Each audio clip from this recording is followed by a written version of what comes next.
My fiancé texted, "Busy at work, can't answer." I replied, "Okay." That evening, her colleague called me, worried why she hadn't shown up at the office. I checked our doorbell camera and saw her sneaking out with someone I didn't recognize. Later, I played the footage at family dinner, and everyone froze when they saw who she was leaving with. I'm 32, and until 2 weeks ago, I thought I was about to marry the love of my life. Her name was Caroline. We'd been together for 4 years, engaged for the last 8 months. The wedding was set for next spring. Invitations had been sent, venue booked, deposits paid. Everything was falling into place. Caroline and I met through a dating app. She was smart, beautiful, worked as an account manager at a marketing firm downtown. I'm in construction management, decent money, stable life. We clicked immediately. By 6 months, we were talking about the future. By 2 years, I proposed at her favorite restaurant. She cried, said yes, and I genuinely believed we were building something real. We lived together in a townhouse I'd bought 3 years ago, split bills fairly, had our routines, rarely fought about anything serious. She had her work friends, I had mine.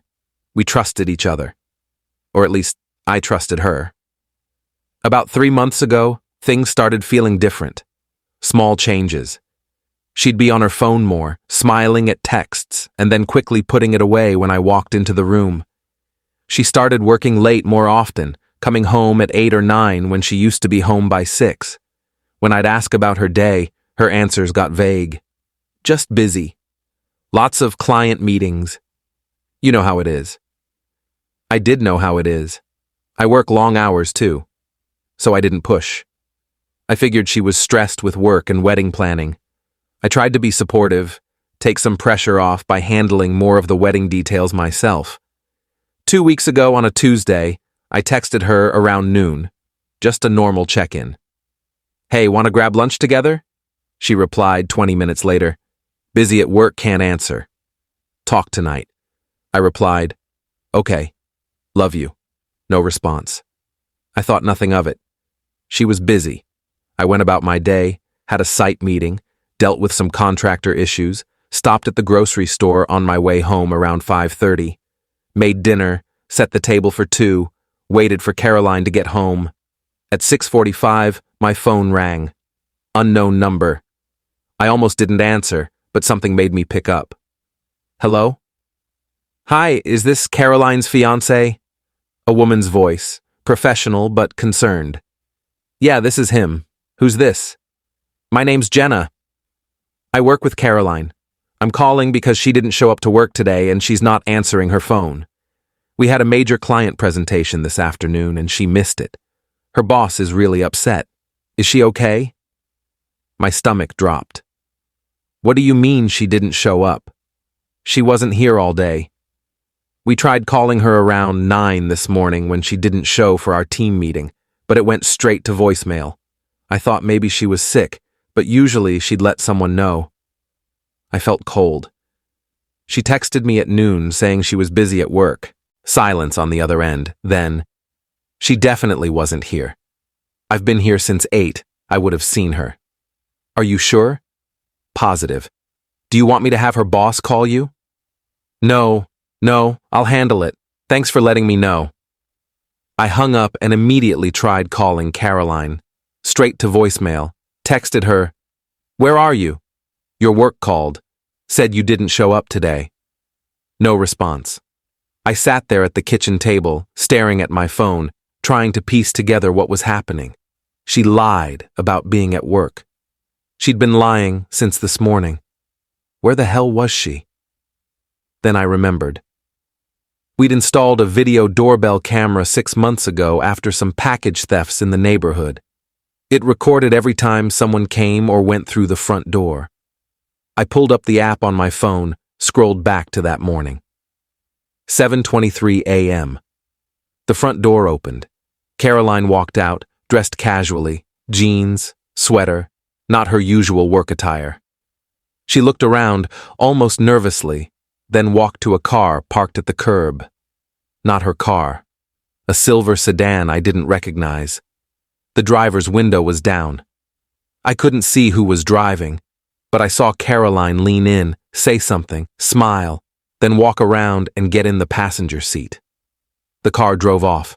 I played it again and again, trying to see who was driving. The angle was bad, but I could make out a figure. Male, I thought, but I couldn't be sure. I saved the footage. Then I checked the rest of the day.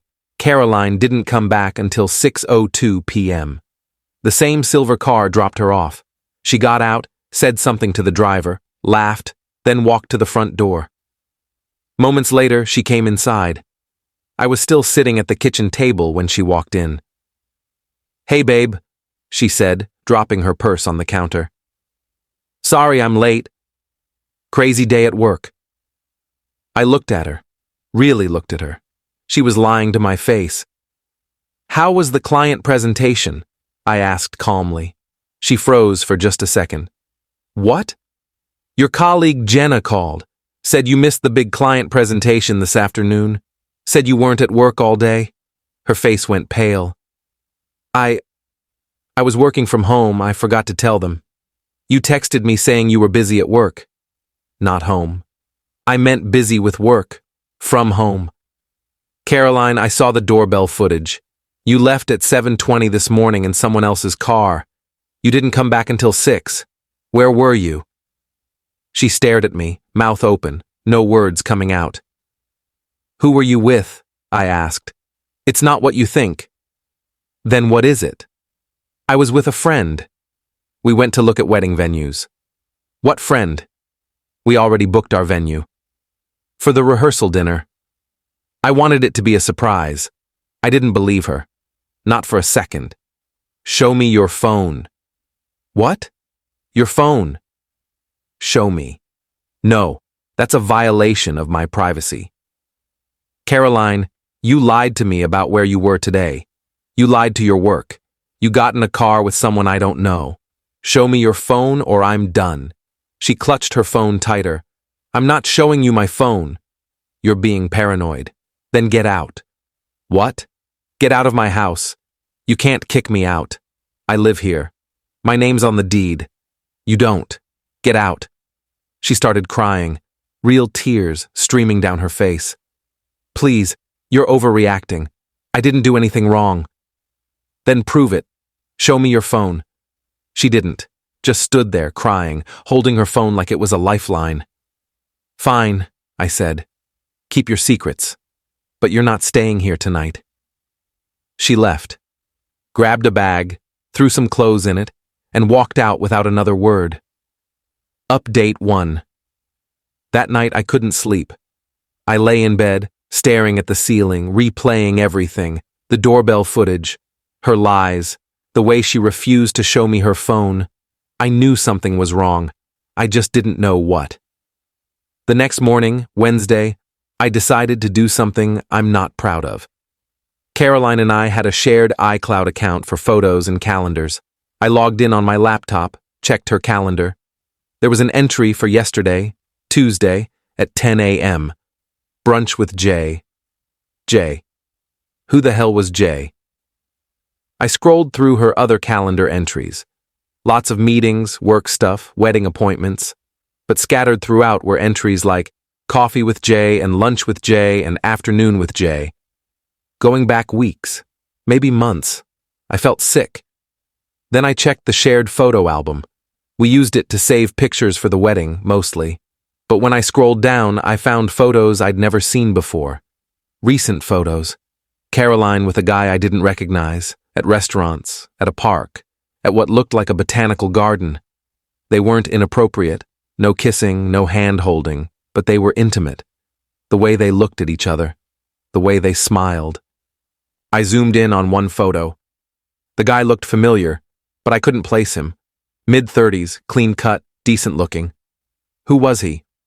I took screenshots of everything, the calendar entries, the photos, saved them all. Then Caroline called. "Can we please talk?" she said when I picked up. Her voice was hoarse, like she'd been crying all night. "Sure. Talk. I'm sorry I lied. I should have been honest with you." "About what?" I've been spending time with someone. His name is Jason. He's an old friend from college. He moved back to the area a few months ago, and we reconnected. I should have told you, but I knew you'd be weird about it. Weird about you secretly meeting up with another guy and lying to me about it. It's not like that. We're just friends. Friends don't hide. If he's just a friend, why didn't you introduce me? Why did you lie to your work and to me about where you were? She didn't answer. Caroline, are you cheating on me? No, I swear. Nothing physical has happened, but you want it to.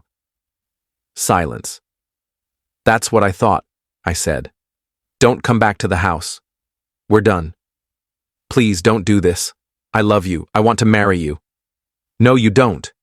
If you did, you wouldn't be sneaking around with Jason. It's not like that. I hung up. Update 2.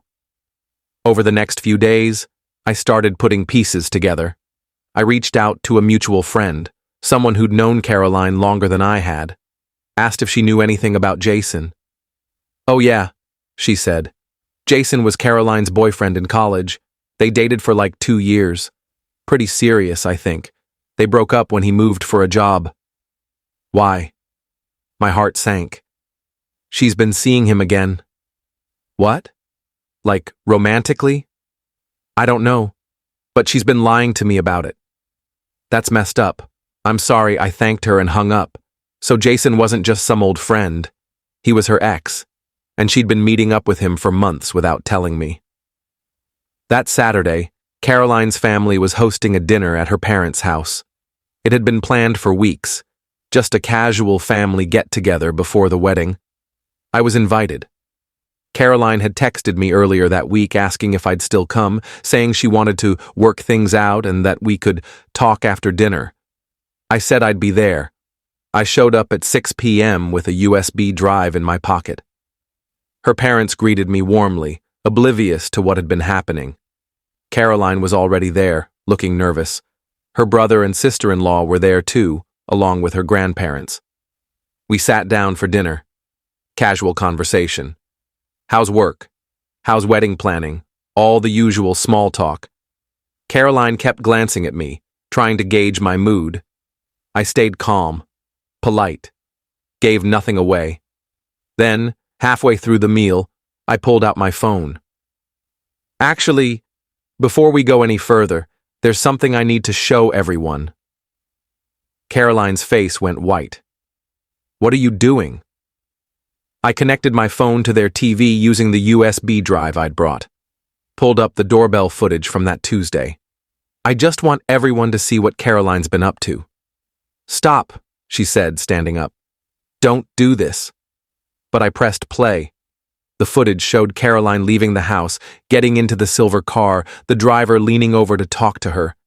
I'd enhanced the video earlier that day, zoomed in on the driver's face.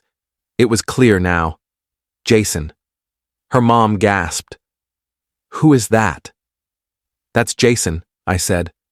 Caroline's ex-boyfriend from college. She's been meeting up with him for months, lying to me, lying to her work, sneaking around.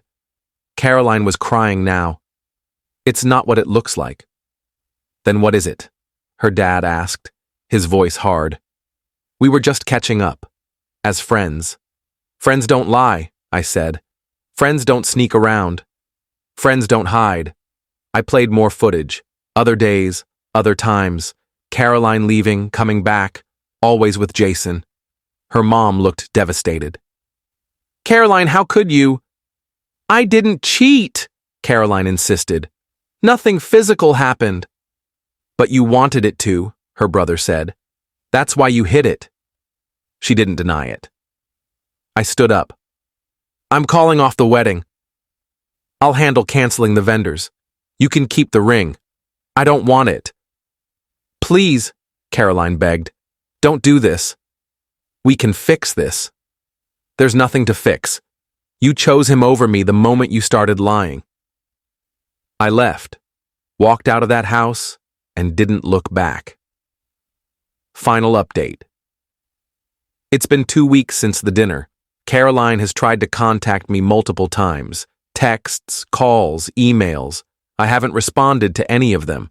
Her mom called me once, apologizing for her daughter's behavior, saying she had no idea. I told her it wasn't her fault. The wedding's been canceled. I lost some deposits, but honestly, I don't care. Better to lose money than marry someone who doesn't respect me. Through mutual friends, I heard that Caroline and Jason tried dating after everything came out. It lasted less than a week. Apparently, once the secrecy and excitement were gone, they realized they had nothing in common. Jason moved on. Caroline's been a mess, according to people who've seen her. I'm doing okay. Better than okay, actually. I've been focusing on work, spending time with friends, reconnecting with hobbies I'd neglected. I even started going to therapy to process everything. It's helped. I've learned a lot from this. I've learned that trust is everything in a relationship, and once it's broken, it's almost impossible to rebuild.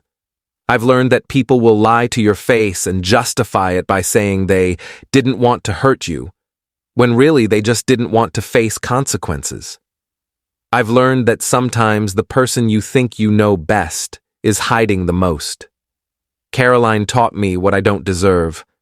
Lies, deception, betrayal.